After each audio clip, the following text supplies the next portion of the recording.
Selamat siang, Bapak dan Ibu semuanya. Shalom. Kita ketemu lagi ya hari ini di PA Bunda Teresa. Hari ini kita akan membahas tentang syahadat. Saya yakin Bapak dan Ibu semua sudah cukup familiar dengan syahadat. Tahu nggak syahadat kita kayak apa? Ada yang apal nggak kira-kira syahadatnya? Kayak apa? Aku yakin sebenarnya semua sudah apal kan ya. Cuman apalnya itu apal beneran di luar kepala atau tahu maksudnya kayak apa? Hari ini kita akan belajar agar kita benar-benar mengerti maksud dari syahadat ini. Aku share screen sebentar ya. Oke, syahadat. Syahadat ini biasa disebut dengan kredo para rasul. Dan di dalam doa-doa di misa kita selalu sebut syahadat ini. Dan itu ada panjang, ada versi pendek, ada versi yang panjang. Pada ingat semua kan syahadat kita kayak apa? Kita coba lihat ya. Syahadat ini penting banget karena syahadat ini adalah pernyataan iman kita. Jadi sebagai orang beriman, kan kita itu harus tahu ya, kita tuh berimannya itu kepada siapa. Kalau beriman kepada Allah, Allah yang seperti apa? Iman model apa? Iman ke arah mana yang kita pegang selama itu? Nah, syahadat ini adalah pernyataan iman kita. Jadi syahadat itu pernyataan iman, pengakuan iman kita yang harus diperkatakan. Sehingga pada waktu kita beriman, kita tahu iman kita itu kayak apa.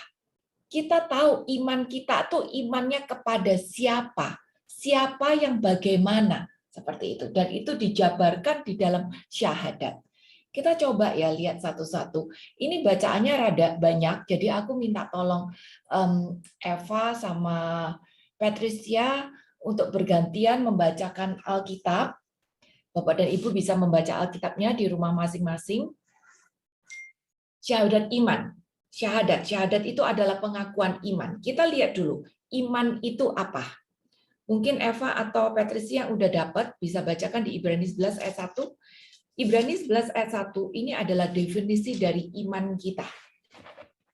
Ibrani 11 ayat 1. Ya.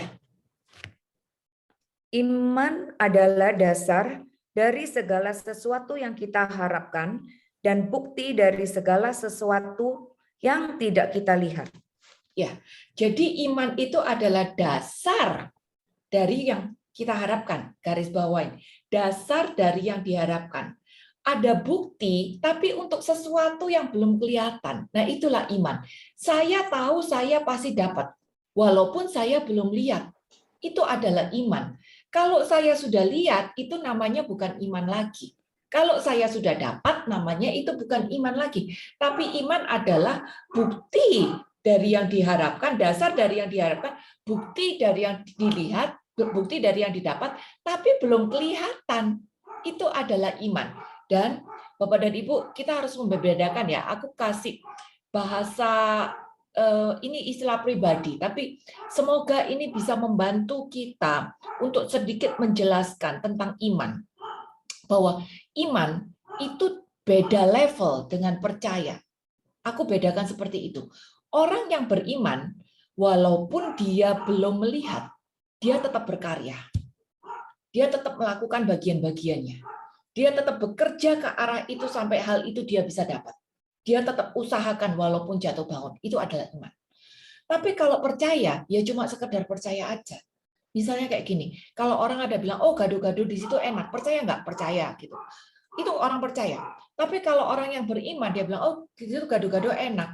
Oke, aku pergi walaupun aku nggak tahu, aku coba gitu. Itu orang beriman.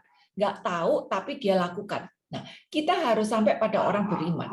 Mungkin bahasa Inggris lebih gampang karena ada kata-kata trust and belief, di mana kelihatan ada level yang berbeda. Sekedar percaya atau benar-benar percaya sampai beriman. Nah, di sini aku berikan contoh kitab suci untuk membuat kita lebih jelas. Kita nggak boleh berhenti seperti Thomas yang melihat baru percaya.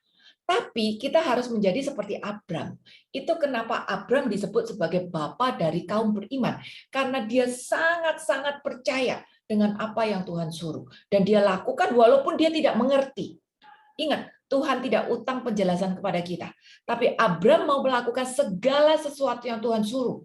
Walaupun dia tidak mengerti. Walaupun dia nggak jelas jalannya hari habis ini mau kemana, tapi dia tetap lakukan.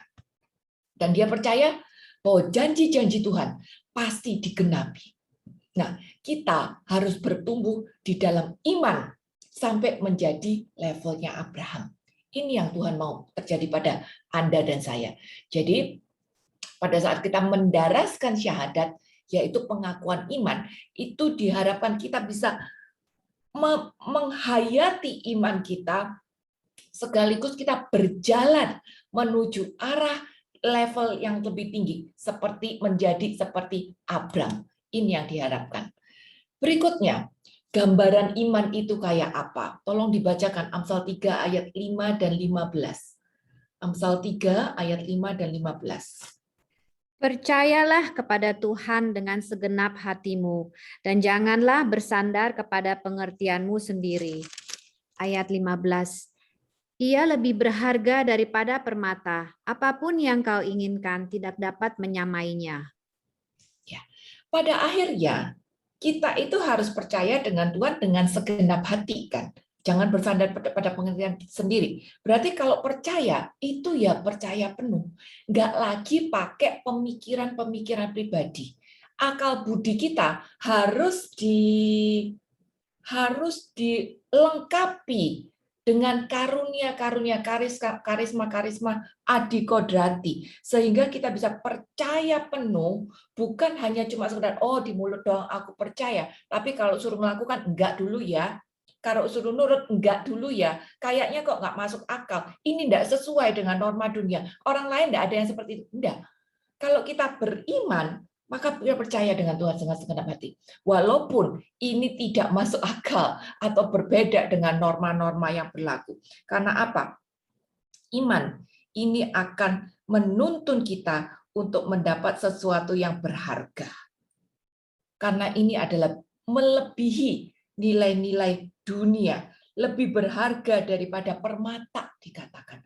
Dan ini yang Tuhan mau, agar kita mengejar iman itu tadi. Lukas 18 ayat 8. Ini bukti kalau Tuhan mau kita makin bertumbuh di dalam iman, makin dewasa. Silakan Lukas 18 ayat 8. Aku berkata kepadamu, ia akan segera membenarkan mereka. Akan tetapi, jika anak manusia itu datang, adalah ia mendapati iman di bumi. Lihat, ayat yang terakhir. Kalau anak manusia datang, akankah dia mendapati iman? Berarti apa? Pada akhirnya nanti, pada saat Tuhan datang ke dunia untuk yang kedua kalinya, dia tidak lagi datang sebagai bayi yang lucu untuk menebus kita, tapi dia datang untuk mencari mempelainya.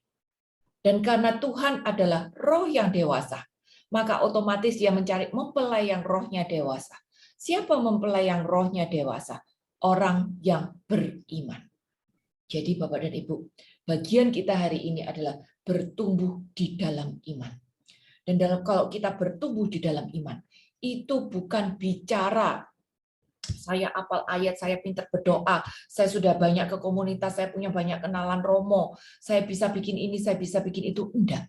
Tapi orang yang beriman, itu kelihatan dari karakternya.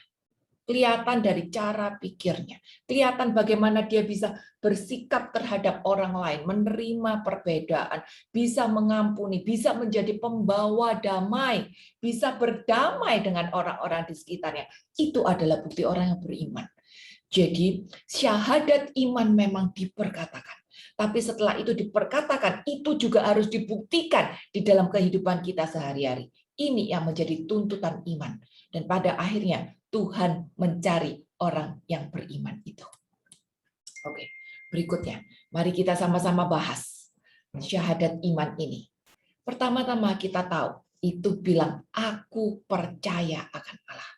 Bukti, kita menyatakan bahwa saya percaya akan Allah. Siapa imanku? Kepada siapa aku beriman? Aku beriman kepada Allah. Makanya aku bilang, aku percaya pada Allah. Nah, coba kita baca ya, Ibrani 11 ayat 6a. Tetapi tanpa iman, tidak mungkin orang berkenan kepada Allah. Tanpa iman, tidak mungkin orang berkenan pada Allah. Jadi yang pertama-tama Allah mau itu adalah iman kita. Jadi pertama-tama kita harus, kalau ditanya imanmu kepada siapa, kita katakan aku percaya kepada Allah. Karena tanpa iman Tuhan nggak berkenan. Jadi kita harus punya iman dulu kalau kita mau berkenan di hadapan Allah. Nah, sebenarnya pada waktu kita sedikit percaya, itu kita sudah punya sedikit iman. Pada waktu kita sedikit percaya, ini kita sudah punya sedikit iman.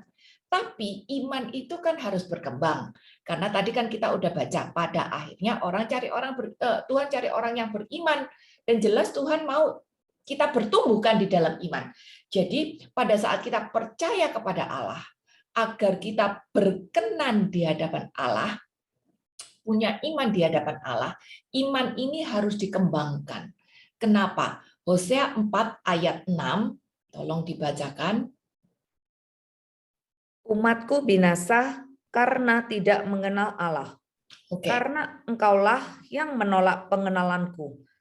Pengenalanku itu, maka aku menolak engkau menjadi imamku. Dan karena engkau melupakan pengajaran Allahmu, maka aku juga akan melupakan anak-anakmu. Ya, jadi Bapak dan Ibu, aku percaya akan Allah. Itu adalah dasar dari iman kita yang pertama. Kita mengaku, kita percaya kepada Allah, dan pada saat kita percaya, Allah berkenan. Karena tanpa iman, Allah tidak berkenan. Jadi saat kita percaya, kita sudah punya sedikit iman. Tapi iman itu kan harus berkembang. Maka di Hosea 4 ayat 6 dikatakan, umatku binasa.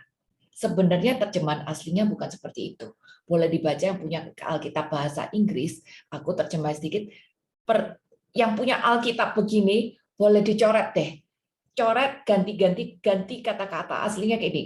Umatku binasa karena kurang pengenalan akan Allah. Kalau kurang pengenalan itu kenal apa enggak kenal? Kalau kurang pengenalan itu kan sebetulnya kenal, cuman nggak dalam-dalam banget. Ya kan? Kenal tapi nggak dalam-dalam banget. Dan itu ternyata bisa membuat kita jatuh kepada kebinasaan. Maka di sini kelihatan bahwa aku percaya akan Allah, kita sudah punya dasar imannya, tapi iman itu harus berkembang agar kita tidak binasa karena kurang pengenalan akan Allah itu. Jadi, aku percaya akan Allah. Yes, percaya akan Allah. Dan aku mau bertumbuh di dalam iman akan kepercayaanku pada Allah.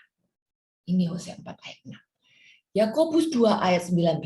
Ini udah sering banget kita bahas. Tolong dibacakan. Engkau percaya bahwa hanya ada satu Allah saja, itu baik. Tetapi setan-setan pun juga percaya akan hal itu dan mereka gemetar. Ya, Bapak dan Ibu, ini singkatnya kayak begini. Engkau percaya akan satu Allah, itu baik. Tapi setan-setan juga percaya. Lah kalau sekarang saya percaya, setan juga percaya, sama-sama percaya. Levelnya itu baru sebanding sama setan gitu. Kan kita nggak mau dong sebanding dengan setan. Kalau cuma sekedar percaya, maka level kepercayaan kita itu harus terus naik. Sampai makin beriman, sehingga kita tidak binasa karena kurang percaya pada Allah. Karena setan juga sama-sama percaya. Dan setan itu malaikat kelas tinggi yang pernah hidup bersama-sama dengan Allah di surga. Dia kenal Allah itu siapa. Dia tahu firman itu kayak apa. Maka bagaimana biar kita bisa percaya dan naik kelas sampai kita beda level dengan setan. Satu-satunya cara yang membuat kita bisa beda level dengan setan adalah bila kita menjadi seorang pelaku firman. Karena setan tidak akan pernah taat pada firman. Jadi hati-hati di sini. Biar ini jadi pagar buat kita masing-masing. Saat kita tidak taat pada firman, di sini sebetulnya level kita turun. Tapi kalau kita memang mau membuktikan iman kita, aku percaya akan Allah dan aku mau bertumbuh, ini adalah bukti imanku beserta tindakannya, maka kita akan belajar untuk menjadi seorang pelaku firman. Ini aku percaya pada akan Allah. Lalu berikutnya, syahadat yang kedua. Kalau percaya pada Allah, percaya Allah yang mana? Karena semua agama juga nyebutnya Allah kan. Semua agama juga punya Allah-Allahnya. Jadi kita ini orang Katolik, orang Kristen, itu percaya pada Allah yang mana? Jawabannya, Allah yang kita percaya adalah Bapa yang Maha Kuasa. Coba dibacakan Galatia 3 ayat yang ke-26. Sebab kamu semua adalah anak-anak Allah, karena iman di dalam Yesus Kristus. Anak-anak Allah dalam iman, garis bawah itu. Oleh iman, karena kita percaya kepada Allah, kita ini diangkat jadi anak. Jadi status kita sebagai anak ini adalah kasih karunia, kado, grace. Hanya karena apa? Hanya karena kita percaya. Jadi kalau ditanya Allah mana yang kamu percaya? Kita bisa bilang Allah yang adalah Bapa. Penekanannya di sini adalah Allah yang adalah Bapa. Karena Allah pasti Allah yang Maha Kuasa. Semua agama bilang Allah yang Maha Kuasa. Tapi tidak ada agama lain yang menyebut Allahnya Bapa. Galatia 3 ayat 26 ini membuktikan bahwa Allah Maha Kuasa yang kita percayai adalah Allah yang mau merangkul kita, ciptaannya sebagai anak. Dan dia mau menjadi Bapanya. Ini luar biasa banget. Tidak ada agama lain yang menawarkan seperti itu. Bahwa Allah mau menjadi Bapa kita. Bukan kita loh, ciptaan yang mau loh. Justru Allah yang menciptakan. Dia mau menjadi Bapa kita. Yohanes 1 ayat 12. Tetapi semua orang yang menerimanya diberinya kuasa supaya menjadi anak-anak Allah, yaitu mereka yang percaya dalam namanya. Ya, sekali lagi peneguhan. Kalau kita percaya dalam namanya, kita diberi kuasa sebagai anak. Ini luar biasa banget. Tidak ada agama lain yang menawarkan Allahnya sebagai Bapa. Hanya kita Christianity aja, di mana Allah sendiri ternyata yang menawarkan dirinya sebagai Bapa. Jadi Bapak dan Ibu di sini, Christianity itu bukan agama. Christianity itu bukan bicara boleh begini, tidak boleh begini, harus begitu, gitu ya. Tidak. Tapi Christianity itu adalah relasi. Relasi antara Bapak dengan anak. Nah, pada saat kita berelasi antara Bapak dengan anak, maka harusnya kita berubah. Setiap orang yang punya relasi pribadi dengan anak, dengan Bapak, itu pasti berubah. Berubah gaya hidup, berubah pola hidup, berubah cara ngomong, berubah pola pikir, semuanya berubah. Karena apa? Kita menyadari bahwa ini adalah sebuah relasi. Kita tahu ya, relasi itu menularkan. Nah, kalau kita main sama orang-orang di dunia yang demen sepedaan, kita bisa ketularan sepedaan. Kalau kita main sama orang-orang di dunia yang demen masak, kita akan ketularan demen masak. Kalau kita bergaul erat dengan Bapa yang di surga, maka kita juga akan berubah. Karakter kita akan makin menyerupai Bapa. Ini kenapa Allah kita mau kita berelasi dan dia rela untuk menjadikan dirinya sebagai Bapa. Justru undangan ini berasal dari dia.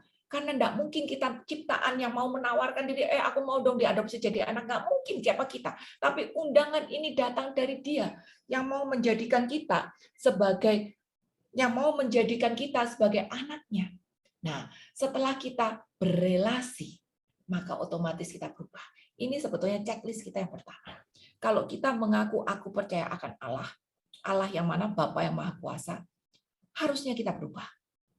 Ini checklist kita yang pertama. Karena kalau kita belum berubah, berarti kehidupan kita, kekristenan kita baru sebatas aturan saja. Belum berupa relasi. Tapi kalau kita sudah berjalan di dalam relasi, pasti kita berubah. Dan perubahan itu bisa dicek sama orang-orang tersekitar kita. Boleh nanya, mungkin istrinya, suaminya, anaknya, supirnya, tetangganya, aku udah lebih sabar belum? Aku ngomongnya udah lebih halus belum? Aku kira-kira udah mengampuni belum? Gitu. Boleh cek. Boleh cek. Karena bukti iman kita meningkat. Bukti kita berelasi dengan Bapa adalah bila kita berubah. Itulah Bapa. Kejadian 17 ayat 1. ketika Abram berumur 99 tahun, maka Tuhan menampakkan diri kepada Abram dan berfirmanlah kepadanya, "Akulah Allah yang Maha Kuasa. Hiduplah di hadapanku dengan tidak bercela." Akulah Allah yang Maha Kuasa. Perkataan itu boleh digarisi. Ini untuk membuktikan bahwa Allah yang menyatakan diri, yang mengundang kita untuk menjadi anaknya, Allah yang adalah Bapa kita, dia adalah Bapa yang Maha Kuasa. Jadi bukti iman kita adalah kepada siapa kita percaya, kepada Allah yang adalah Bapa Sang Maha Kuasa itu. Berikutnya, Allah yang mana sih Bapa yang Maha Kuasa itu? Maka di syahadat kalimat berikut dikatakan dia adalah pencipta langit dan bumi. Makanya dia Maha Kuasa. Ya kan? Karena dia adalah Allah pencipta langit dan bumi itu. Nah, ini enggak usah dibaca hari ini, tapi Bapak dan Ibu nanti silakan baca sendiri di rumah ya. Kejadian 1 ayat 1 sampai 31. Nah, ini bicara tentang kisah penciptaan langit dan bumi. Garis besarnya kan kita sudah hafal ya. Hari pertama Tuhan menciptakan, hari kedua Tuhan menciptakan, hari ketiga 4, 5, 6 sampai akhirnya hari ke-7 Tuhan beristirahat. Nah, jadi Allah mana yang menjadi Bapa kita yang Maha Kuasa itu? Dia adalah Allah pencipta langit dan bumi ini. Nah, sekedar tambahan aja ya. Hari Minggu yang hari ini kita rayakan sebagai hari raya untuk ibadah, itu tuh bukan hari Sabat. Hari Sabat itu sebetulnya jatuhnya hari Sabtu. Hari Sabat itu tradisi Yahudi, jatuhnya hari Sabtu. Nah, hari Sabat itu untuk merayakan kisah penciptaan. Gitu. Untuk merayakan kisah penciptaan. Tapi hari ini kita beribadah di hari Minggu itu untuk mengingat kebangkitan Tuhan. Jadi sudah berbeda. Kalau Sabat, Sabtu itu mengingat tentang penciptaan, tapi hari Minggu itu untuk mengingat, untuk merenungkan tentang kebangkitan. Hari Minggu itu adalah hari ke-7. Hati-hati pada waktu melihat kalender hari ini. Ya, kalender sekarang itu cenderung udah dikacaukan semua, kebalik. Harusnya hari Minggu itu hari ke-7, karena di situ Tuhan beristirahat. Tapi kita merayakan bukan sebagai gambaran Tuhan beristirahat ya, kita merayakan sebagai peringatan akan kebangkitan Tuhan. Cuman di kalender hari ini, kalender akhir-akhir ini, hari Minggu itu malah dijadiin hari pertama. Salah itu. Kita merayakan hari Minggu itu hari ke-7. Oke, ini sekedar tahu aja bahwa Allah kita yang adalah Bapa, yang adalah yang Maha Kuasa, dia adalah pencipta langit dan bumi ini. Makanya dia berkuasa. Tapi selain itu, Allah juga mau kita percaya pada Yesus Kristus. Makanya di kalimat berikutnya dikatakan akan Yesus Kristus. Yesus Kristus apa? Putranya yang tunggal. Siapa putranya yang tunggal? Tuhan kita. Jadi sebenarnya di sini Allah mau kita bukan hanya percaya kepada dia sebagai Allah pencipta, Allah Bapa, tapi dia juga mau kita percaya pada Yesus Kristus putranya. Makanya Yesus Kristus putranya ini disebut sebagai Tuhan. Dalam arti kata Allah itu bilang, Yesus itu Tuhan ya. Karena Yesus adalah Tuhan, dia yang pegang kunci, dia yang berhak sekarang, dia yang beresin semuanya, dia yang berkuasa. Kurang lebih seperti itu deh gambarannya ya. Coba kita baca Yohanes 3 ayat 16b dan 18.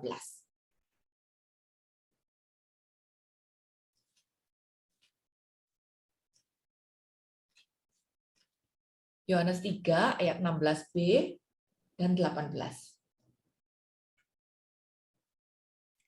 Sehingga ia telah mengaruniakan anaknya yang tunggal, supaya setiap orang yang percaya kepadanya tidak binasa, melainkan beroleh hidup yang kekal. Ayat 18, barang siapa percaya kepadanya, ia tidak akan dihukum. Barang siapa tidak percaya, ia telah berada di bawah hukuman, sebab ia tidak percaya dalam nama anak tunggal Allah. Ya, kelihatan ya di sini ya dari 2 ayat ini.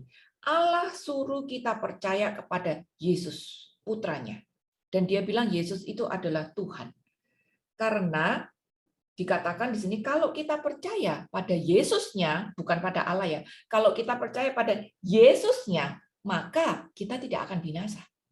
Kita akan memperoleh hidup yang kekal itu. Maka kita tidak dihukum. Tapi kalau kita tidak percaya pada Yesus yang adalah putra Allah, kita sudah jatuh pada hukuman. Jadi di sini Allah mau kita percaya pada Yesus, putranya. 1 Yohanes 5 ayat 11 dan 12. Dan inilah kesaksian itu, Allah telah mengaruniakan hidup yang kekal kepada kita, dan hidup itu ada di dalam Anak-Nya. Barang siapa memiliki anak, ia memiliki hidup. Barang siapa tidak memiliki anak, ia tidak memiliki hidup. Ayat ini sudah makin jelas bilang, kalau istilahnya, kalau mau selamat, keselamatan itu sudah diberikan dari Allah lewat diri Yesus Kristus. Nggak ada cara lain buat kita bisa menjadi selamat kecuali lewat Yesus Kristus. Allah sudah memberikan haknya kepada Yesus Kristus, putranya itu tadi. Makanya keselamatan hanya ada dalam diri Yesus. Kalau kita mau selamat, maka kita harus percaya. Percaya pada siapa? Percaya pada Yesusnya, bukan pada Allahnya lagi. Karena keselamatan dibukakan jalan lewat diri Yesus Kristus. Makanya Allah mengajarkan, hey, jangan cuma percaya pada Allah aja yang adalah pencipta. Perlu juga percaya pada Yesus Kristus yang adalah Tuhan. Karena keselamatan itu adanya dalam Tuhan, Yesus. Bukan pada Allah Bapa. Allah Bapa itu pencipta, tapi Tuhan Yesus itu penyelamat. Gitu. Berikutnya, kalau kita ngomong tentang, aku balikin, kalau kita ngomong tentang Yesus Kristus, zaman itu Yesus itu kan banyak, maksudnya ada banyak orang lain yang namanya Yesus gitu, nama yang sama, nama yang cukup umum di masa itu gitu. Jadi kita harus tahu Yesus yang mana sih yang Tuhan, Yesus yang mana sih yang anaknya Allah? Maka jawabannya adalah di sini. Yesus yang dikandung oleh Roh Kudus, dilahirkan oleh perawan Maria. Jadi lihat Bapak dan Ibu, kita udah jalan seperempat ya kira-kira ya. Lihat bagaimana syahadat ini menjabarkan dengan cukup details tentang Allah. Allah yang Bapa, Allah yang Maha Kuasa, Allah yang mau kita percaya pada Yesus. Dan Yesus yang bukan sembarang Yesus, tapi Yesus yang dikandung oleh Roh Kudus, dilahirkan oleh perawan Maria ini. Lukas 1 ayat 34-35. Kata Maria kepada malaikat itu, bagaimana hal itu mungkin terjadi karena aku belum bersuami? Jawab malaikat itu kepadanya, Roh Kudus akan turun atasmu dan kuasa Allah yang maha tinggi akan menaungi engkau. Sebab itu, anak yang akan kau lahirkan itu akan disebut kudus anak Allah. Ya, luar biasa ya, bagaimana Alkitab itu menjabarkan tentang Yesus dan keselamatan. Lalu dirangkum di dalam syahadat iman kita. Dijelaskan di situ bahwa Yesus yang mana? Yesus yang dikandung oleh perawan Maria ini sebetulnya sudah dijelaskan di sejak zaman Nabi Yesaya 700 tahun sebelum Yesusnya sendiri lahir. Udah dijelaskan bahwa akan ada perawan yang mengandung dan anaknya adalah Immanuel gitu. Tapi Lukas 1 menjabarkan bahwa dia dikandung oleh Roh Kudus. Dan siapa yang mengandung? Wanita yang mendapat kehormatan, terpilih untuk menjadi ibu dari Bunda Allah adalah Maria. Jadi udah jelas sekali. Yesus yang mana? Bukan Yesus yang itu, bukan Yesus yang itu, tapi Yesus yang dikandung oleh Roh Kudus, oleh perawan Maria. Berikutnya, Yesus yang mana sih? Ya, dijelaskan lebih details lagi. Yesus yang mana? Yang dikandung dari Roh Kudus itu, yang dilahirkan oleh perawan Maria. Dijelaskan lagi, dia loh yang menderita sengsara di zaman pemerintahan Pontius Pilatus gitu. Jadi ini udah dijabarin timingnya itu kapan pemerintahan Pontius Pilatus. Jadi ini bisa dilihat di dalam sejarah. Pada zaman Pilatus, penjajahan Roma, banyak sekali orang yang disalibkan dan ada yang namanya Yesus. Bapak dan Ibu, kalau yang pernah lihat kain kafan ya di Jakarta, kadang-kadang dia keliling-keliling juga sih se-Indonesia. Tapi bisa dilihat di situ bahwa ada koin yang apa itu namanya, bukan mancep, kayak menjadi bercak gitu ya. Dan itu menunjukkan bahwa orang yang disalibkan ini terjadi di masa pemerintahan Pontius Pilatus. Gitu. Jadi ada bukti sejarahnya. Dan itu tercetak di kain kafan itu. Kain kafan itu kan kain yang buat bungkus badannya Yesus ya, dan itu dibikin replikanya, lalu dipamer-pamerin sehingga orang mengerti sejarah penyaliban Tuhan Yesus. Di situ kelihatan ada koin yang menunjukkan bahwa orang yang make kain kafan itu terjadi di zaman Pontius Pilatus. Disalibkan. Ini menunjukkan cara matinya. Jadi syahadat kita menunjukkan bukan hanya Yesus yang putra Allah, yang dikandung oleh Roh Kudus, yang dilahirkan oleh seorang perawan bernama Maria, tapi juga menjelaskan bahwa Yesus yang luar biasa ini pernah menderita sengsara di masanya Pontius Pilatus. Cara matinya dia dengan disalibkan. Berapa orang sih nama Yesus yang matinya disalibkan? Pasti nggak banyak.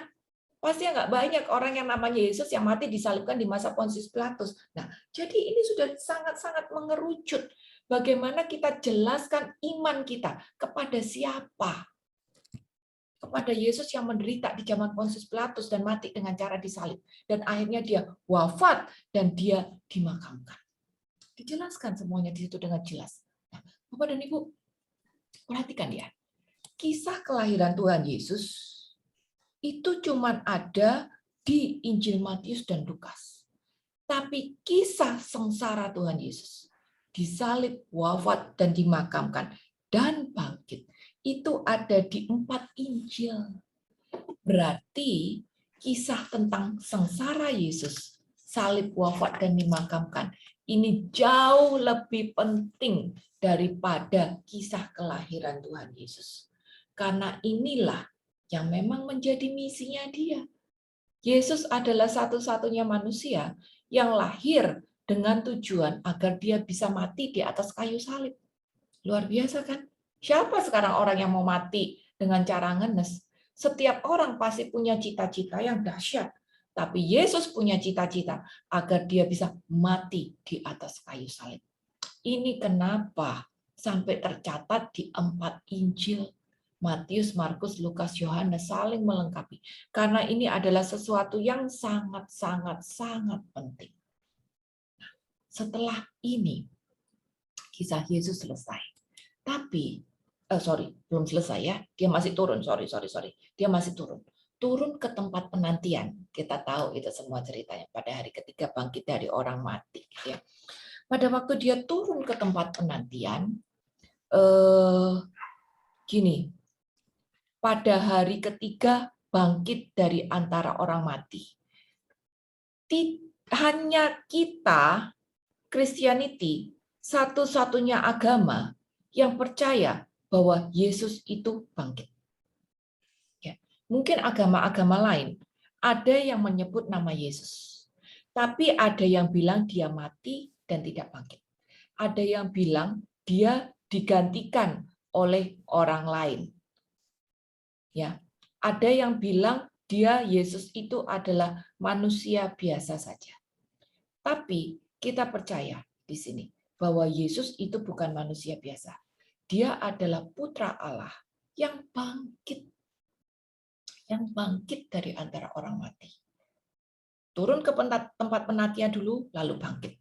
3 hari, Jumat kan, jam 3 dia disalib, dia mati. Hari Sabtu, hari kedua, hari Minggu, pagi-pagi buta, dia udah bangkit. 3 hari dia ke tempat penantian. Aku enggak catat di situ ya, tapi ada sedikit penjelasannya. Mau dengar tempat penantian itu dia ngapain sih? Tunggu aku cari ayatnya. 1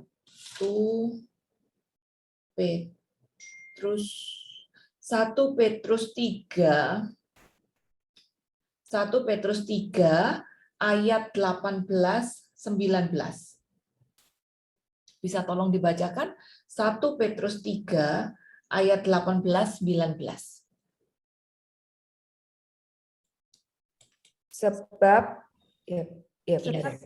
Betul. Sebab juga Kristus telah mati sekali untuk segala dosa kita. Ia yang benar untuk orang-orang yang tidak benar, supaya ia membawa kita kepada Allah.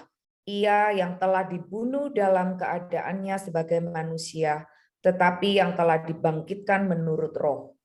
Dan di dalam roh itu juga ia pergi memberitakan Injil kepada roh-roh yang di dalam penjara. Ya, ini lumayan jelas ya. Kristus mati sekali untuk menebus kita. Kita udah tahu dia menebus kita.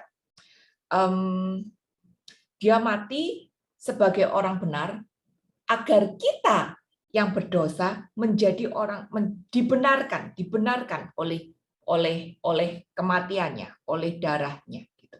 Setelah itu, selama 3 hari, di ayat 19 dikatakan, dia pergi memberitakan Injil kepada roh-roh yang di dalam penjara. Siapa? Yaitu roh-roh mereka yang dahulu pada waktu Nuh tidak taat pada Allah. Nah, Bapak dan Ibu, kita kan tahu ya, keselamatan itu hanya ada dalam nama Yesus. Sedangkan Yesus itu kan baru ada 2000 tahun yang lalu. Bagaimana dengan orang-orang yang zaman dulu dari zaman Adam dan Hawa sampai zaman Yesus? Mereka kan tidak kenal namanya Tuhan Yesus. Secara Yesus baru hadir 2000 tahun yang lalu. Kan? Jadi bagaimana dengan orang-orang di perjanjian lama? Nah, singkat kata, masa 3 hari itu dia mengadakan penginjilan roh. Sehingga roh-roh yang belum mengenal nama Yesus bisa kenal. Karena Yesus adalah satu-satunya nama yang bisa membawa keselamatan agar semua bisa masuk ke surga. Dia harus menjadi yang sulung bangkit. Dia harus menjadi yang sulung yang bangkit. Jadi dia dulu, baru yang lain-lain nyusul. Jadi walaupun orang-orang perjanjian lama sudah meninggal duluan, tapi pada waktu itu mereka belum mengenal nama Yesus, maka mereka harus menunggu di tempat penantian sampai Yesus turun mengadakan penginjilan di tempat penantian, penginjilan alam roh, baru Yesus naik ke surga dan yang lain-lainnya ngikut. Kurang lebih seperti itu deh kita ilustrasikan ya. Jadi itu dia turun ke tempat penantian agar mereka-mereka yang di perjanjian lama juga mendapatkan keselamatan. Tapi setelah itu hari ketiga dia bangkit dari antara orang mati. Yohanes 20 ayat 5. Ia menjenguk ke dalam dan melihat kain kapan terletak di tanah. Akan tetapi ia tidak masuk ke dalam. Oke, Bapak dan Ibu pasti udah hafal ayat ini ya.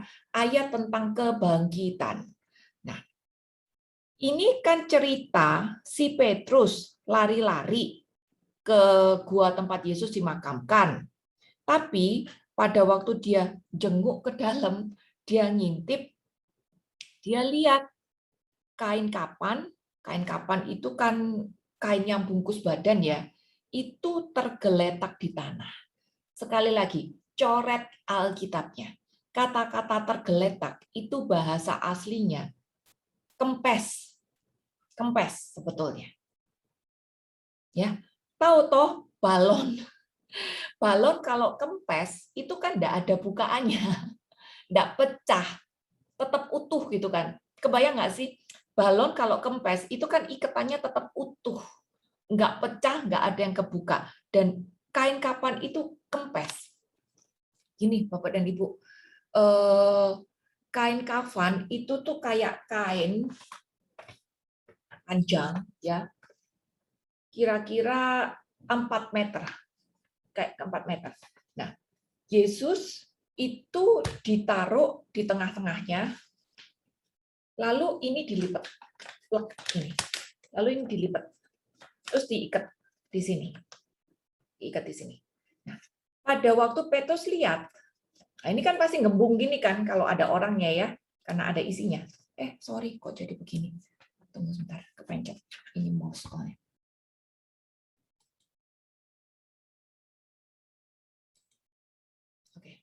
Kalau aku pakai ini aja. Nah, kalau begini ada orangnya, ini kan pasti gembung kan. Nah, pada waktu Petrus masuk, dia lihat kain kafan ini kempes. Tapi masih ada ikatannya. Makanya dia langsung tahu Yesus itu bangkit. Karena dari keadaan ini, gitu loh. Nggak ada yang buka-buka, nggak ada yang odol-odol, nggak ada yang bukaan terurai, enggak. Tapi kain ini kempes, gitu. Tergeletak, bukan tergeletak doang ya, tapi kempes. Makanya si Petrus langsung tahu, wah, bangkit ini. Seperti yang dia ngomong. Rupanya selama ini dia bilang, rombak bait Allah dalam 3 hari, dia ngomong tentang dirinya sendiri. Kayak gitu. Kata-kata kempes ini ada 2 kali. Ia menjenguk ke dalam dan melihat kain kapan kempes, ya, tergeletak, coret itu ganti kempes di tanah, akan tetapi ia tidak masuk ke dalamnya. Maka datanglah Simon Petrus juga menyusul dia dan masuk ke dalam kubur itu. Ia melihat kain kapan tergeletaknya sama kempes juga, kempes di tanah, gitu. Jadi 2 kali disebutkan bahwa kain kafan itu kempes. Jadi saksi Yohanes sama Petrus, dan mereka langsung twing nyadar, oh ini bangkit karena kain kafannya itu masih di situ, kempes. Lalu kan berikutnya, sedang kain peluh yang tadinya ada di kepala Yesus tidak terletak dekat kain kafan itu, tapi agak di samping di tempat yang lain dan sudah tergulung. Bapak dan Ibu, ini kayak gini. Zaman itu kain peluh itu nutupin muka, ya, nutupin muka, habis gitu baru dibungkus dengan kain kafan. Nah, kain kafannya kempes, tapi kain peluhnya ini sudah terlipat dengan rapi, lalu ditaruh di situ, sudah tergulung dengan rapi, lalu tergulung di situ. Nah, di sini para murid itu langsung tahu.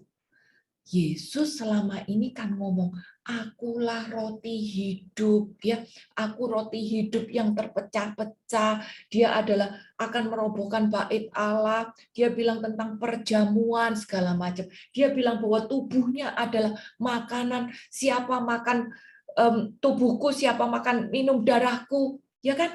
Selama ini dia selalu mengatakan seperti itu, dan mereka tidak mengerti.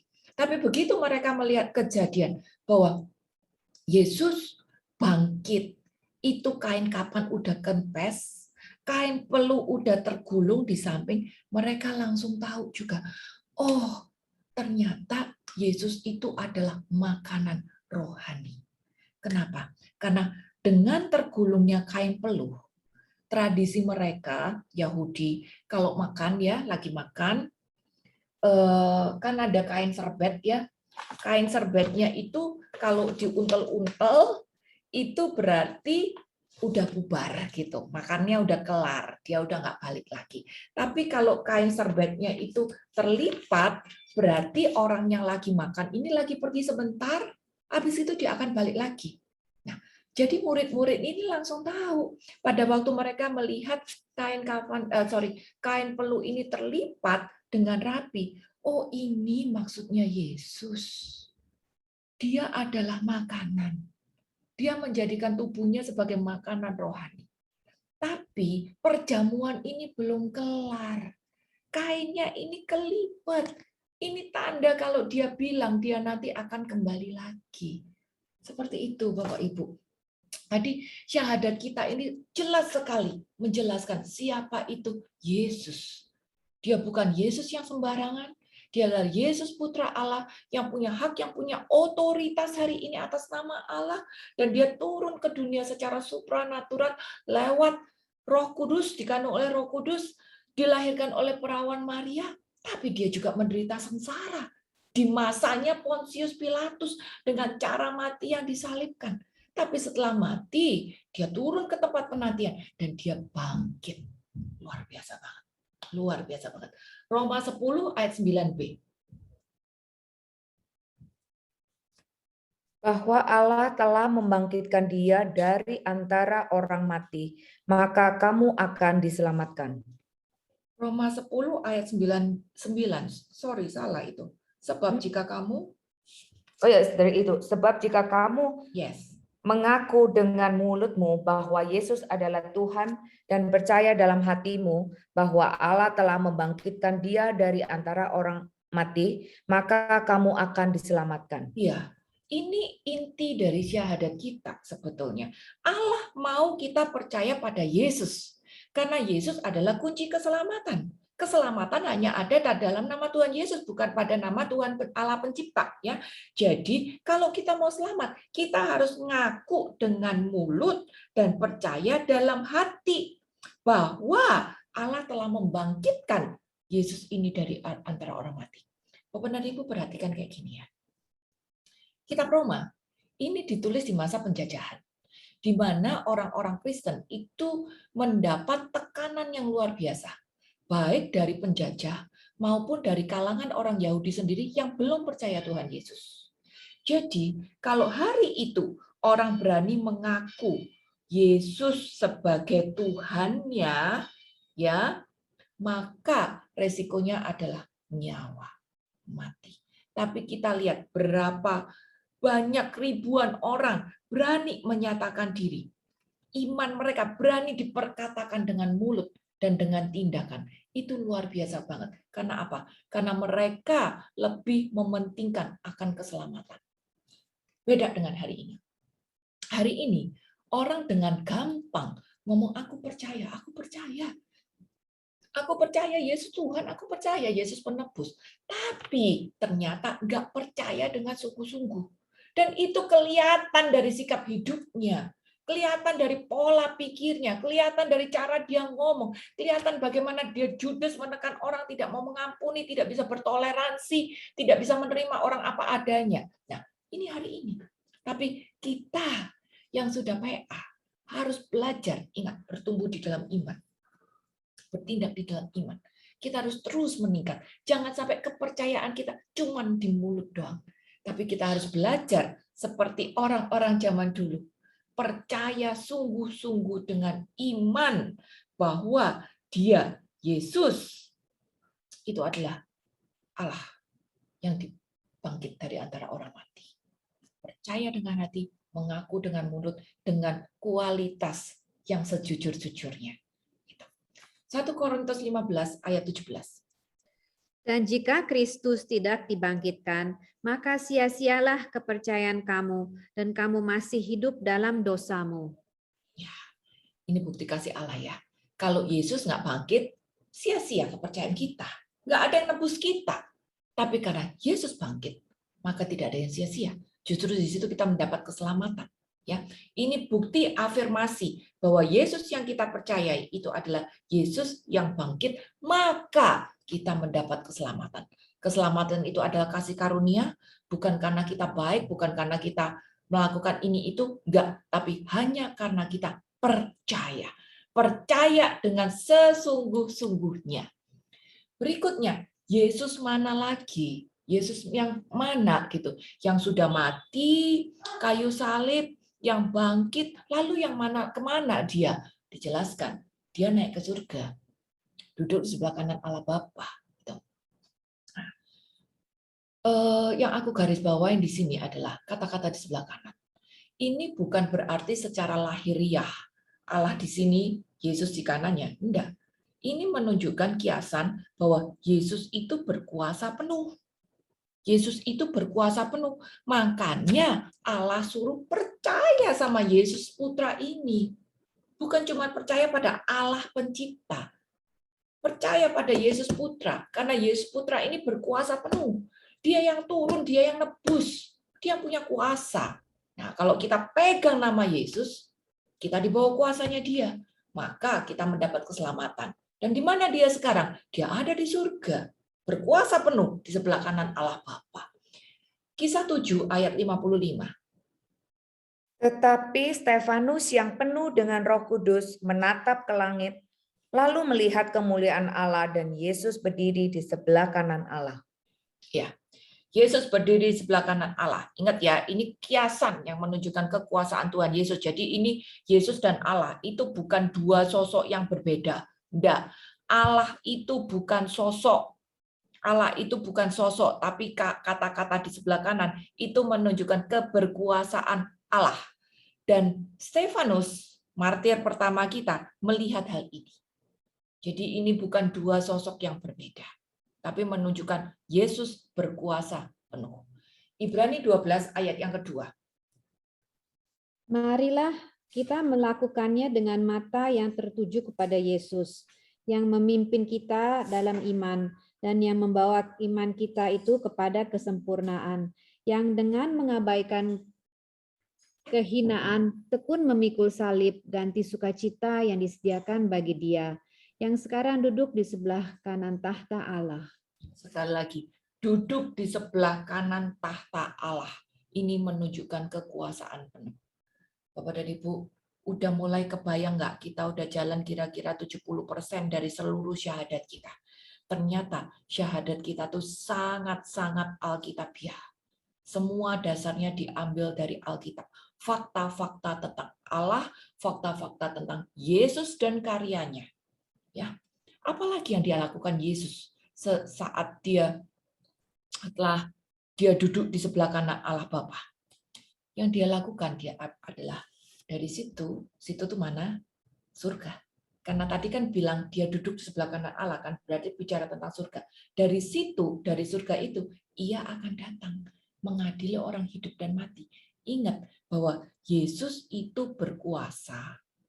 Maka nanti dia pula yang juga berkuasa pada saat dia datang. Berkuasa untuk apa? Berkuasa untuk mengadili orang hidup dan mati. Siapa itu orang hidup dan mati? Ya kita semua. Kita semua yang baik yang masih hidup di dunia maupun yang sudah mendahului kita akan menghadap pada tahta pengadilan Allah. Dan itu nanti bicara tentang akhir zaman. Saat semuanya ini nanti sudah selesai, dia yang akan mengadili. Wahyu 20 ayat 11 dan 12. Lalu aku melihat suatu tahta putih yang besar, dan Dia yang duduk di atasnya. Dari hadapannya lenyaplah bumi dan langit, dan tidak ditemukan lagi tempatnya.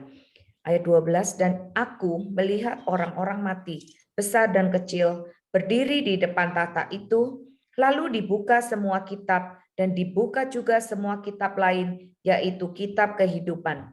Dan orang-orang mati dihakimi menurut perbuatan mereka berdasarkan apa yang ada tertulis di dalam kitab-kitab itu. Ya, ini sebetulnya udah jelas banget ya, pada saat nanti akan ada pengadilan terakhir. Dan itu akan dilakukan oleh Tuhan Yesus. Dia mengadili orang hidup dan mati, dan semua orang akan dihakimi menurut perbuatannya. Jadi singkat kata aja, hari ini mungkin diperkatakan seperti ini. Surga sama neraka itu belum buka. Orang masih ada di Hades sama di Taman Firdaus, ya. Kayak itu penjahat yang di kanan Tuhan Yesus. Yesus bilang, hari ini juga engkau akan bersama aku dengan di Taman Firdaus. Dia bukan ngomong surga, Taman Firdaus. Kenapa? Karena surga nanti terbukanya setelah pengadilan terakhir. Kita nggak akan bicara banyak tentang akhir zaman, tapi ayat ini sudah menunjukkan bahwa ada waktunya nanti. Tuhan datang, dia bukan datang lagi sebagai penebus, tapi dia datang sebagai mempelai, sebagai hakim untuk mengadili setiap orang, setiap jiwa, setiap roh, baik yang hidup maupun yang mati. Yohanes 14 ayat yang ke-6. Kata Yesus kepadanya, "Akulah jalan dan kebenaran dan hidup. Tidak ada seorang pun yang datang kepada Bapa kalau tidak melalui aku." Ini peringatan untuk kita semua. Ayat ini selalu kita dengar kalau misa arwah. Tapi memang benar, satu-satunya jalan untuk ke surga itu adalah Yesus. Yesus bilang dia adalah jalannya kok. Jadi kalau kita mau ke surga, yaitu lewat jalan yang namanya jalan Yesus. Lifestyle-nya Yesus, pola pikirnya Yesus, sikap hidupnya Yesus, tindakan-tindakannya Yesus, gaya hidupnya Yesus. Tidak ada jalan lain untuk mencapai surga selain melalui Yesus. Maka hari ini Bapak dan Ibu, teman-teman, kita bisa dibilang kita ini sekarang hidup di akhir zaman. Dan kita bisa melihat tanda-tanda zaman, peperangan lah, bencana-bencana lah, apa segala macam teknologi yang melampaui, yang mendominasi manusia gitu ya. Jadi misalnya manusianya di bawahnya teknologi yang lebih menguasai manusia, bukan manusia yang kontrol tapi teknologi yang kontrol kayak gitu. Kok Bapak dan Ibu ngomong, loh bencana kan dari dulu ada. Iya, dari dulu bencana juga ada. Dari dulu perang juga ada. Tapi lihat bagaimana akhir hari ini semuanya menjadi lebih dahsyat, lebih menakutkan, lebih mengerikan. Seperti COVID kemarin, siapa yang bisa kontrol? Tapi Tuhan sudah nubuatkan bahwa hari-hari akan menjadi makin jahat. Dan ini yang kita hadapi sekarang, masa-masa akhir. Maka bagian kita adalah siap-siap, makin berjaga-jaga, makin menghidupi iman kita. Dan kita belajar banyak dari syahadat ini, bagaimana kita harus menghayati iman ini. Jangan lagi syahadat ini diperkatakan karena cuma sekedar apal aja. Enggak, tapi coba kita renungkan tiap kalimatnya. Karena setiap kalimat ini ada dasar biblisnya yang akan menuntun kita pada keselamatan kekal. Yang membuat kita makin mengerti mana sih yang aku harus lakukan, aku harus tempuh agar aku bisa mencapai keselamatan kekal. Nah, ini. Jalan ke surga adalah jalan Yesus. Dan nanti ada waktunya dia datang untuk mengadili orang hidup dan mati. Jadi sekarang, buat Bapak dan Ibu teman-teman yang Katolik, kalau ada orang yang tanya, Yesus datang kedua kali, itu Kristen atau Katolik? Kita bisa bilang, baik Kristen, baik Katolik, percaya bahwa Yesus akan datang kedua kalinya. Itu juga dinyatakan kan, wafat Kristus kita maklumkan, kebangkitannya kita muliakan, kedatangannya kita rindukan. Itu versi sangat-sangat singkatnya, tapi itu adalah iman kita. Di dalam syahadat, jelaskan lagi, dia akan datang mengadili orang hidup dan mati. Datang dengan tujuan untuk mengadili orang hidup dan mati. Jadi, kedatangan dengan kedua nanti, dia bukan lagi datang untuk menganugerahkan keselamatan, tapi dia akan datang sebagai hakim. Bagian kita berjaga-jaga. Berikutnya, kalau kita sudah percaya akan Tuhan Yesus dan tahu Yesus yang seperti apa, Yesus yang bagaimana, Yesus yang melakukan apa saja, Allah juga mau kita percaya akan Roh Kudus. Makanya dikatakan, aku percaya akan Roh Kudus. Tolong dibacakan semua aja deh, Galatia 3, 11-14. Dan bahwa tidak ada orang yang dibenarkan di hadapan Allah karena melakukan hukum Taurat adalah jelas. Karena orang yang benar akan hidup oleh iman. Tetapi dasar hukum Taurat bukanlah iman, melainkan siapa yang melakukannya akan hidup karenanya. Kristus telah menebus kita dari kutuk hukum Taurat dengan jalan menjadi kutuk karena kita, sebab ada tertulis, terkutuklah orang yang digantung pada kayu salib. Yesus Kristus telah membuat ini supaya di dalam Dia berkat Abraham sampai kepada bangsa-bangsa lain, sehingga oleh iman kita menerima roh yang telah dijanjikan itu. Thank you. Bapak dan Ibu, sebenarnya untuk perkataan Roh Kudus kita cuma perlu ayat yang 14. Tapi ayat 11-13 ini bagus untuk menjelaskan apa yang dilakukan Tuhan Yesus juga. Jadi bagian tentang Tuhan Yesus ya. Dikatakan bahwa kita dibenarkan itu bukan karena hukum Taurat, tapi karena hidup oleh iman. Hidup oleh iman, bukan cuma memperkatakan iman, tapi hidup oleh iman. Karena Taurat itu bukan iman. Taurat itu law, aturan-aturan, harus ini, harus itu, nggak boleh ini, nggak boleh itu. Sekarang siapa yang bisa nurutin aturan-aturan itu? Nggak ada. Aturan itu banyak, ada 613 totalnya. 400 larangan, 200-an kita harus ini, harus itu. Siapa? Dan dikatakan kalau kita misalnya bisa nurutin 612, tapi gagal satu, dianggap gagal semuanya. Kalau gagal, ya udah masuk neraka. Siapa yang bisa nurutin itu semua? Nggak ada. Makanya hukum Taurat ini sampai disebut sebagai kutuk hukum Taurat. Hukum Taurat itu sampai disebut kutuk. Kenapa? Karena tidak ada yang sanggup. Nggak ada yang sanggup lakukan itu. Nah, kita hal kecil aja ya. Kalau misalnya dibilang, jangan noleh jendela itu ya. Ntar kalau lewat rumah itu jangan noleh situ ya. Apa yang kita lakukan? Kalau lewat rumah itu malah gatel kan, kepengen noleh kan gitu. Manusia itu cenderung rebel karena tidak ada hati itu tadi. Nah, sekarang dengan kedatangan Tuhan Yesus, kita tidak lagi terikat pada harus ini atau tidak harus itu. Tapi kita diberi sesuatu, yaitu kasih karunia. Kasihlah yang memampukan kita untuk taat. Kasih yang memampukan kita untuk taat. Dan Yesus yang menebus kita dari kutukan hukum Taurat dengan menjadi kutuk itu sendiri. Ayat yang mengatakan dengan menjadi kutuk itu sendiri. Ya, Kristus telah menebus kita dari kutuk hukum Taurat. Jadi hukum Taurat itu adalah kutuk. Dengan jalan apa? Dengan menjadi kutuk karena kita. Yesus menjadi kutuk. Kenapa? Karena ada yang bilang terkutuklah orang yang digantung dia pada kayu salib. Jadi Yesus itu rela menjadi kutuk, menanggung kutuk demi kita bebas dari kutukan itu. Kutukan hukum Taurat yang sangat-sangat berat tapi tanpa hati semua. Nah, kedatangan Tuhan Yesus memberikan kasih, dan kasih itu membuat hati kita hidup. Kenapa hati kita bisa hidup? Karena keselamatan dan karena Roh Kudus.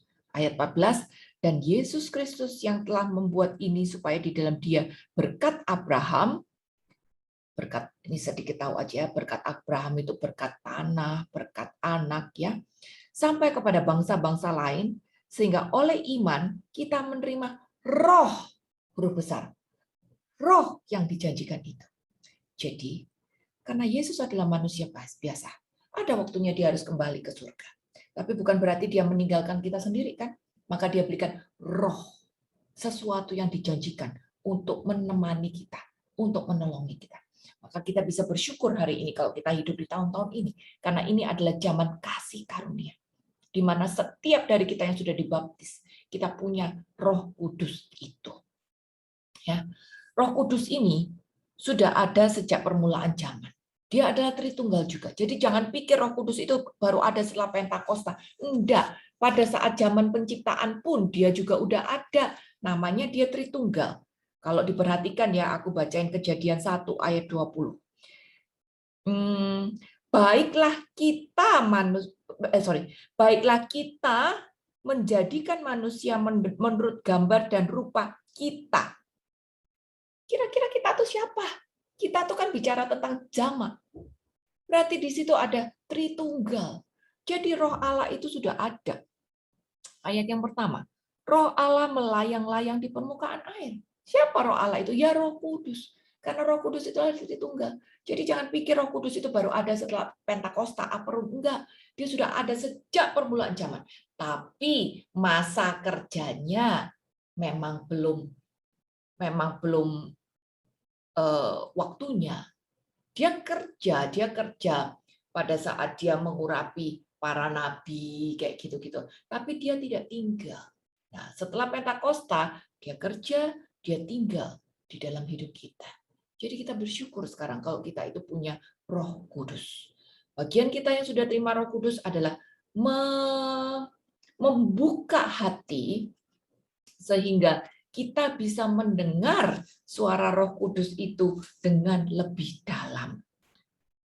Coba dibaca Yohanes 14 ayat 16-17. Aku akan minta kepada Bapa, dan Ia akan memberikan kepadamu seorang penolong yang lain, supaya Ia menyertai kamu selama-lamanya, yaitu Roh kebenaran. Dunia tidak dapat menerima Dia, sebab dunia tidak melihat Dia dan tidak mengenal Dia. Tetapi kamu mengenal Dia, sebab Ia menyertai kamu dan akan diam di dalam kamu. Ya, itu janji Tuhan ya. Dia perkatakan sendiri, keluar dari mulut Tuhan Yesus, bagaimana Dia menjanjikan Roh Allah ini turun untuk menolong kita. Jadi tujuannya Roh Kudus apa? Dia ada untuk menolong kita. Menolong kita untuk apa? Agar kita bisa taat berjalan di jalan Yesus. agar kita bisa mencapai keselamatan. Jadi Bapak dan Ibu, kalau hari ini kita bisa PA, itu karena pertolongan Roh Kudus. Kalau tiap hari kita bisa bangun dan berdoa, itu pertolongan Roh Kudus. Kalau kita bisa daftar bela rasa, itu pertolongan Roh Kudus juga. Setiap kebenaran hidup yang kita lakukan, setiap perkataan benar yang kita lakukan, itu adalah dorongan Roh Kudus. Dan Roh Kudus itu ada di dalam hati kita. Masalahnya, kita mau nurut apa enggak. Karena kita manusia dengan kehendak bebas. Tapi Roh Kudus dicurahkan untuk menolong kita. Dan otomatis Tuhan sebenarnya mau kita untuk nurutkan. Lukas 3 ayat 22. Dan turunlah Roh Kudus dalam rupa burung merpati ke atasnya. Dan terdengarlah suara dari langit, engkaulah anakku yang kukasihi, kepadamulah aku berkenan. Nah, ini bukti kalau Roh Kudus itu sudah ada sejak zaman dulu ya. Sejak penciptaan, dia membuat Bunda Maria hamil, dia hadir juga pada waktu pembaptisan Tuhan Yesus. Ayat ini, kejadian itu adalah satu-satunya momen di mana Tritunggal muncul pada saat yang bersamaan.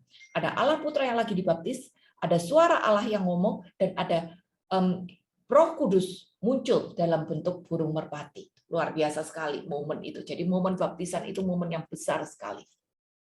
Bukti kalau Roh Kudus itu ada, hadir. 1 Yohanes 5 ayat yang ke-7. Sebab ada 3 yang memberi kesaksian di dalam surga, Bapa, Firman, dan Roh Kudus, dan ketiganya adalah satu. Nah, ini jelas ya. Bapa, kita tahu Allah Bapa. Firman, siapa itu Firman? Firman itu Allah Putra.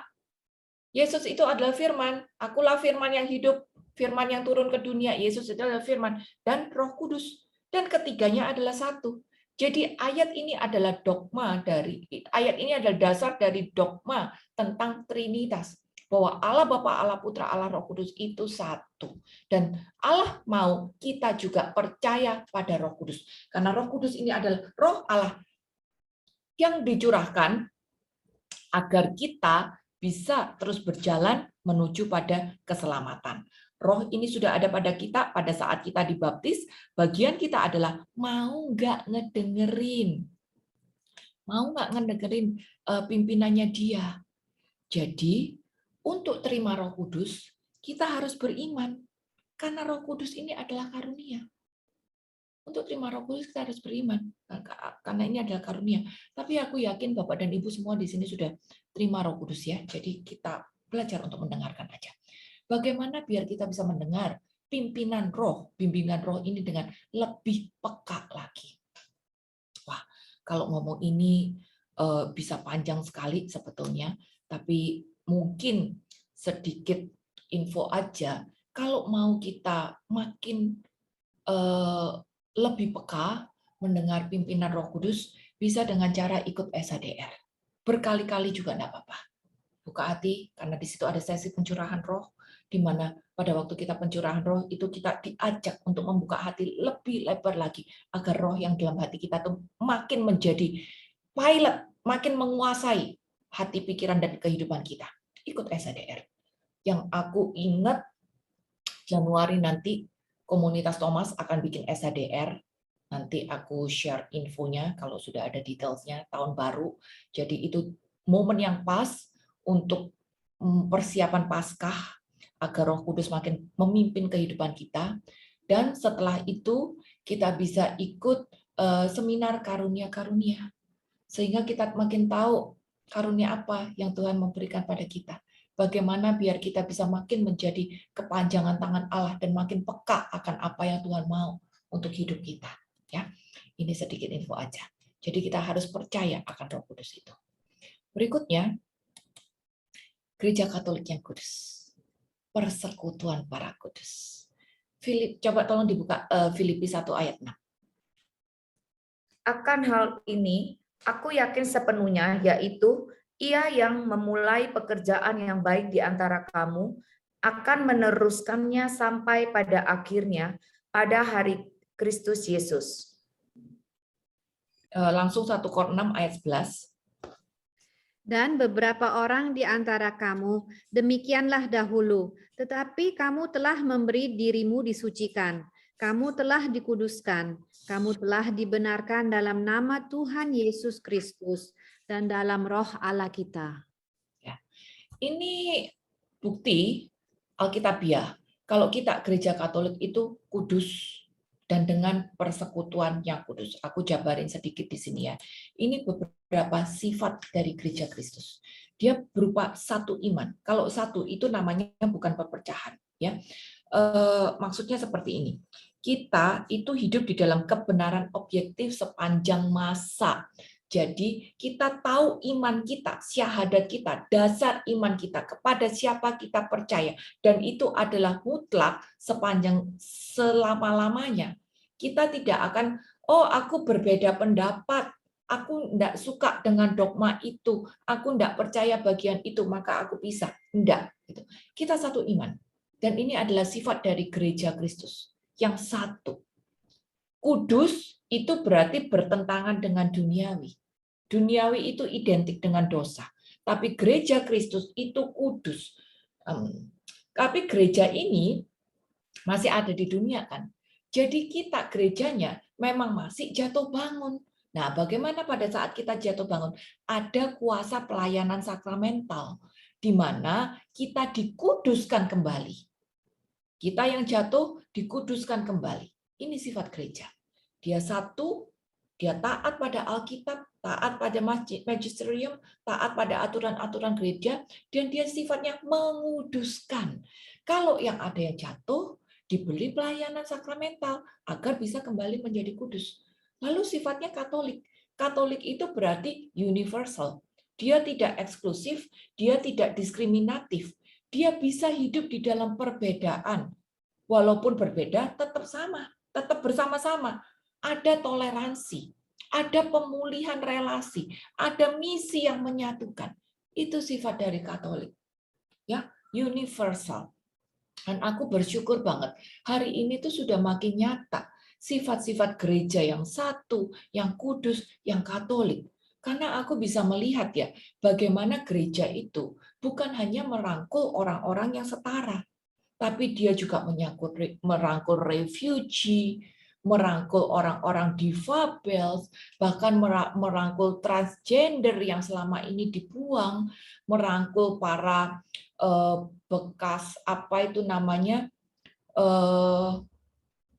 bekas pekerja seks, ya semuanya dirangkul. Semuanya dilayani tanpa melihat perbedaan-perbedaan, menebarkan kasih agar ada pemulihan. Jadi tidak melihat golongan-golongan. Ini adalah misi dari Katolik, sesuatu yang universal. Mungkin sesuatu yang berbeda dibandingkan yang lainnya, tapi ini adalah Katolik yang tidak melihat perbedaan apapun juga itu. Lalu sifatnya juga apostolik, di mana itu adalah sekretarian denominasi. Apa sih itu sekretarian denominasi? Singkatnya kayak gini deh, mengakui hierarki. Kita sangat mengakui hierarki. Paus, uskup, kardinal, kita akui hierarkinya. Jadi kalau atas kita bilang apa, kita nurut. Nah, ini sifat dari gereja Kristus. Ada ketaatan. Dan ini yang Tuhan mau kan, kita hidup di dalam ketaatan. Satu kudus Katolik apostolik. Berikutnya ada pengampunan dosa, kan tadi sakramental. Kenapa ada seperti ini? Kan karena Tuhan mau kita semua masuk ke surga. Jadi ditawarkanlah pengampunan dosa. Karena kalau ada berdosa nggak mungkin masuk surga. Kisah 26 ayat 18. Untuk membuka mata mereka supaya mereka berbalik dari kegelapan kepada terang dan dari kuasa iblis kepada Allah, supaya mereka oleh iman mereka kepadaku memperoleh pengampunan dosa dan mendapat bagian dalam apa yang ditentukan untuk orang-orang yang dikuduskan. Ya, jelas banget ya. Karena iman ada pengampunan dosa. Dan orang kalau sudah diampuni dosanya, mata itu pasti terbuka. Dan pengampunan dosa itu oleh iman. Contohnya kayak gini ya. Kita semua pernah berdosa. Kalau habis berdosa rasanya apa? Malu kan untuk berdoa. Malu kan berdoa. Karena kita tahu Allah itu tahu sama dosa kita. Jadi kita malu. Kalau kita tidak malu berarti kita udah bebal. udah kebal sama dosa, udah nggak rasa malu lagi. Tapi kok kita rasa malu untuk berdoa, itu sebetulnya kita masih ada kepekaan. Dan kita justru harus mau menghadap Allah lebih lagi agar kita dipulihkan. Ini manusia, kayak Adam dan Hawa. Pada waktu mereka berdosa, dipanggil Allah, Adam, Adam, di mana engkau? Kan dia malah ngumpet, karena malu. Inilah manusia. Tapi hari ini, lewat Yesus Kristus, kita ditawari pengampunan dosa. Dan kalau orang sudah diampuni dosanya, apa yang dia lakukan? Mata menjadi terbuka dan merasa dikasihi. Itu. Sedikit sharing aja ya. Pada saat aku melayani para waria-waria jalanan yang sebetulnya adalah penjajah seks juga gitu ya. Mereka, aku nggak pernah suruh mereka ini itu. Kita nggak pernah menawarkan mereka untuk menjadi Katolik atau Kristen. Enggak, kita tidak itu gitu ya. Tapi saat mereka dikasihi, mereka sendiri yang datang. Kok tanya, kok kamu mau duduk sama aku? Kok kamu mau ladeni aku? Kok kamu mau ngobrol sama aku? Kok kamu mau foto sama aku? Gitu. Mereka sendiri yang ngomong seperti itu. Dan setelah beberapa lama kita berinteraksi, apa yang mereka ngomong? Mereka datang untuk minta dibaptis. Karena mereka merasakan kasih. Itu loh Bapak dan Ibu teman-teman. Orang yang merasa kasih, orang yang diampuni dosanya, itu terbuka mata hatinya. Dan ini yang diberikan oleh Tuhan Yesus. Pengampunan dosa. Oleh Tuhan Yesus, kita mendapat kasih karunia pengampunan dosa. Oleh pengampunan dosa, mata hati kita lebih terbuka akan kasihnya Dia. Yohanes 20 ayat 22-23. Dan sesudah berkata demikian, ia mengembusi mereka dan berkata, terimalah Roh Kudus. Jikalau kamu mengampuni dosa orang, dosa-dosanya diampuni. Dan jikalau kamu menyatakan dosa orang tetap ada, dosanya tetap ada. Ya, ini yang kita sebut dengan pengampunan dengan perantaraan gereja. Buat teman-teman yang Katolik, kita tahu ada yang namanya sakramen pengampunan tobat kan, dan itu harus dilakukan di gereja dengan romo. Ini karena apa? Dasarnya ayat ini. Otoritas yang diberikan oleh Tuhan kepada para romo lewat tahbisannya untuk mengampuni. Jadi ini sebetulnya adalah privilege kita. Yohanes 3 ayat 16. Karena begitu besar kasih Allah akan dunia ini sehingga Ia telah mengaruniakan anaknya yang tunggal, supaya setiap orang yang percaya kepadanya tidak binasa, melainkan beroleh hidup yang kekal. Ya, kita tahu pengampunan itu sebetulnya bukan oleh romo. Romo adalah pengantaranya aja, gereja sakramen adalah pengantaranya aja, tapi pengampunan itu terjadi karena Yesus sendiri. Karena pengorbanan Dia yang mengambil kutuk agar kita yang dikutuk sebetulnya bebas. Jadi Yesus yang mengampuni dosa kita. Kembali pilihan kita, mau apa enggak untuk diampuni tadi. Setelah kita mendapat pengampunan, kita juga punya iman. Ingat, kita bicara tentang syahadat iman. Iman kita percaya kita oleh Yesus diampuni. Iman kita percaya kita akan mendapat kebangkitan badan. 1 Korintus 15, bacain aja ayat 40 dan 44 deh. Tapi sebetulnya satu perikop itu bicara tentang kebangkitan. Ada tubuh surgawi dan ada tubuh duniawi, tetapi kemuliaan tubuh surgawi lain daripada kemuliaan tubuh duniawi. Ayat 44. Yang ditaburkan adalah tubuh alamiah, yang dibangkitkan adalah tubuh rohania. Jika ada tubuh alamiah, maka ada pula tubuh rohania. Ya, singkat kata, kita punya iman bahwa kita akan bangkit nanti pada akhir zaman. Tapi kebangkitan itu bukan kebangkitan badan secara lahiriah. Ya, badan kita ini cuma debu dan tanah doang. Tapi yang bangkit nanti adalah tubuh rohania. Dan itu menjadi iman kita. Pada akhirnya nanti kita akan mendapat kebangkitan ini. Kisah 24 ayat 15. Aku menaruh pengharapan kepada Allah, sama seperti mereka juga, bahwa akan ada kebangkitan semua orang mati, baik orang-orang yang benar maupun orang-orang yang tidak benar. Ya, ini menjadi iman kita sekali lagi. Kita orang Kristen percaya ada kebangkitan. Habis mati, bangkit. Yang terakhir, Yohanes 12, 11 ayat 25. Jawab Yesus, Akulah kebangkitan dan hidup. Barang siapa percaya kepadaku, ia akan hidup walaupun ia sudah mati. Ya, ini sekali lagi, Yesus adalah jalan. Dia bukan hanya jalan, tapi dia adalah kebangkitan dan hidup.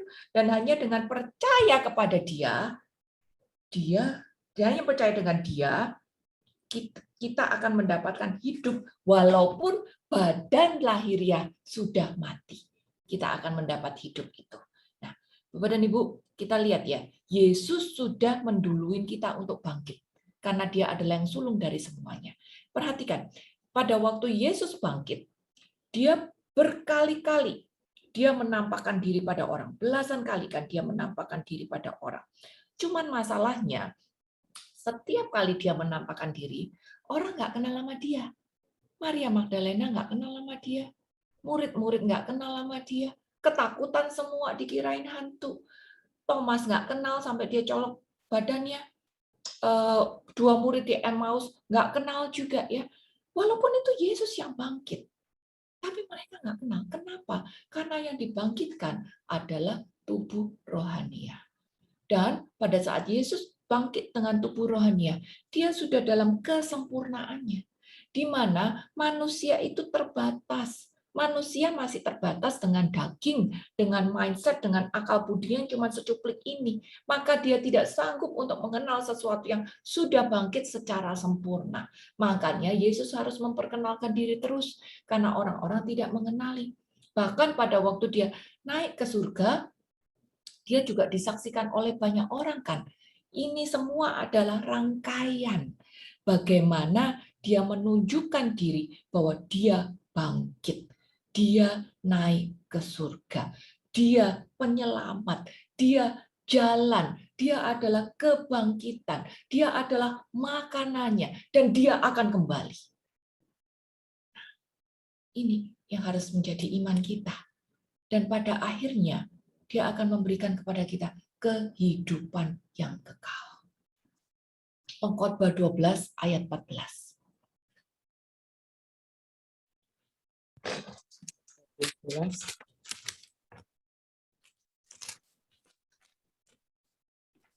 12 ayat Pengkhotbah 12 ayat 14. Karena Allah akan membawa setiap perbuatan ke pengadilan yang berlaku atas segala sesuatu yang tersembunyi, entah itu baik, entah itu jahat. Ya, ini sudah bicara tentang kedatangan yang kedua. Ada penghakiman terakhir, aku tambahin ayat yang ke-7 ya. Dan debu kembali menjadi tanah. Pengkhotbah 12 ayat 7. Dan debu kembali menjadi tanah seperti semula, dan roh kembali pada Allah yang mengaruniakannya. Bapak dan Ibu, lihat yang baca Alkitab ya. Roh di situ huruf kecil. Jadi bicara tentang rohnya siapa? Rohnya kita, manusia. Apa yang Allah mau?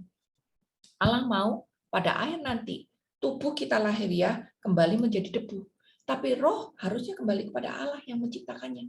Istilahnya, Allah ini tidak menciptakan manusia agar nanti bisa binasa ke dalam neraka. Enggak. Allah tetap mau ciptaannya ini nanti pada akhirnya kembali kepada dia menciptakannya. Makanya dia mati-matian, dia cari cara agar dia bisa menyelamatkan kita dari dosa. Relasi kita dari Allah yang tadinya terputus. Jalan kita menuju surga yang tadinya terputus. Tidak ada akses menuju keselamatan. Dibukakan kembali oleh kehadiran Yesus. Setelah dibukakan kembali oleh kehadiran Yesus, ditolong lagi oleh Roh Kudus agar kita bisa mempertahankan jalan yang sudah dibukakan untuk kita itu. Ya, jadi Tuhan mau kita mendapat hidup yang kekal itu. Yohanes 3 ayat 15-16. Supaya setiap orang yang percaya kepadanya beroleh hidup yang kekal. Karena begitu besar kasih Allah akan dunia ini, sehingga ia telah mengaruniakan anaknya yang tunggal, supaya setiap orang yang percaya kepadanya tidak binasa, melainkan beroleh hidup yang kekal. Ya, jelas sekali. Tuhan mau kita mendapat keselamatan kekal. Titik.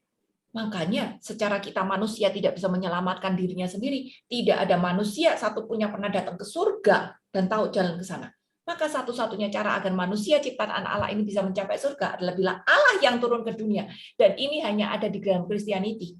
Tidak ada agama lain yang menawarkan Allahnya turun ke dunia kecuali Christianity. Maka sekarang oleh Allah yang turun ke dunia, lewat diri Yesus Kristus, kita mendapat keselamatan ini. Dan oleh Roh Kudus, kita dituntun jalannya. Masalahnya, kita mau apa enggak dituntun? Kalau mau, buka hati, nurut, aktifkan Roh Kudus, biar kita makin peka akan setiap bisikannya. Yohanes 14 ayat 1-3. Janganlah gelisah hatimu, percayalah kepada Allah, percayalah juga kepadaku. Di rumah Bapakku banyak tempat tinggal. Jika tidak demikian, tentu aku mengatakannya kepadamu, sebab aku pergi ke situ untuk menyediakan tempat bagimu. Dan apabila aku telah pergi ke situ dan telah menyediakan tempat bagimu, aku akan datang kembali dan membawa kamu ke tempatku, supaya di tempat di mana aku berada, kamu pun berada. Ya, ini ayat ini penenang ya. Orang kan nggak tahu surga itu gimana. Orang kan nggak tahu kematian kayak gimana. Maka Tuhan itu tahu kalau kita itu takut. Jadi dijelaskan kalau kita tuh sudah disediain banyak tempat di sana. Nggak usah takut lagi. Bayangin, Allah yang sediain tempat, dia suruh Yesus untuk bukain jalan, jemput kita, dan dia suruh Roh Kudus untuk tuntun kita. Kurang apa lagi? Kurang apa lagi? Sudah disediain tempat, dibukain jalan, dituntun pulang. Kurang apa lagi? Ini karena Allah mau kita mendapat hidup yang kekal itu. Dan ini iman kita. Yohanes 11 ayat 25. Jawab Yesus, akulah kebangkitan dan hidup. Barang siapa percaya kepadaku, ia akan hidup walaupun ia sudah mati. Ya, peneguhan lagi, Yesus adalah jalan kebangkitan dan hidup. Hanya lewat percaya pada Dia, percaya dengan sungguh-sungguh, kita akan mendapatkan itu. 2 ayat lagi, Roma 8 ayat 11. Dan jika roh Dia yang telah membangkitkan Yesus dari antara orang mati diam di dalam kamu, maka Ia yang telah membangkitkan Kristus Yesus dari antara orang mati akan menghidupkan juga tubuhmu yang fana itu oleh rohnya yang diam di dalam kamu. Ayat 38.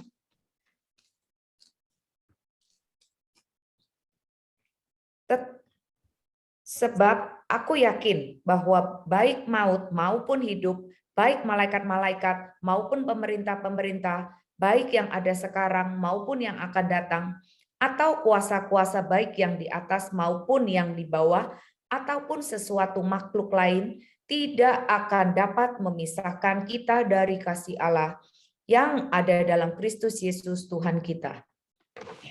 Aku rasa ayat ini udah jelas banget ya, bagaimana Allah membukakan jalan pada kita demi agar kita bisa mendapat kehidupan kekal itu. Dan tidak ada satupun yang bisa memisahkan kita, baik maut pun tidak akan memisahkan kita, karena kita akan dibangkitkan. Kita akan dibangkitkan dan kita akan diberi tubuh kemuliaan. Sesuatu yang mati secara permanen, sesuatu yang duniawi akan kembali menjadi debu. Tapi ada sesuatu yang bernilai kekal, dan itu adalah roh kita. Tuhan mau roh kita selamat, Tuhan mau roh kita hidup, maka Dia lakukan segala cara agar kita bisa mendapatkan kehidupan yang kekal itu lewat Yesus Kristus dan Roh Kudus yang menuntun. Ayat yang terakhir, Filipi 3 ayat 21. Yang akan mengubah tubuh kita yang hina ini, sehingga serupa dengan tubuhnya yang mulia, menurut kuasanya yang dapat menaklukkan segala sesuatu kepada dirinya. Ya, kita akan diberi tubuh kemuliaan. Kita akan diubah. Pada saat kita masuk ke surga, nanti kita akan diubahkan. Kematian bukan sesuatu yang menakutkan, tapi kematian adalah momen di mana kita diubahkan dari sesuatu yang bersifat debu, tanah, menjadi sesuatu yang bersifat mulia. Jadi Bapak dan Ibu, ini adalah iman kita. Mungkin saya harap setelah ini saat kita mengucapkan syahadat, kita tidak lagi mengucapkan karena kita sudah apal benar-benar di luar kepala ya, tapi kita bisa mengucapkan ini dengan penuh penghayatan apa yang sesungguhnya menjadi iman kita. Dan kita belajar juga untuk menghidupinya ini di dalam keseharian kita. Tuhan Yesus memberkati.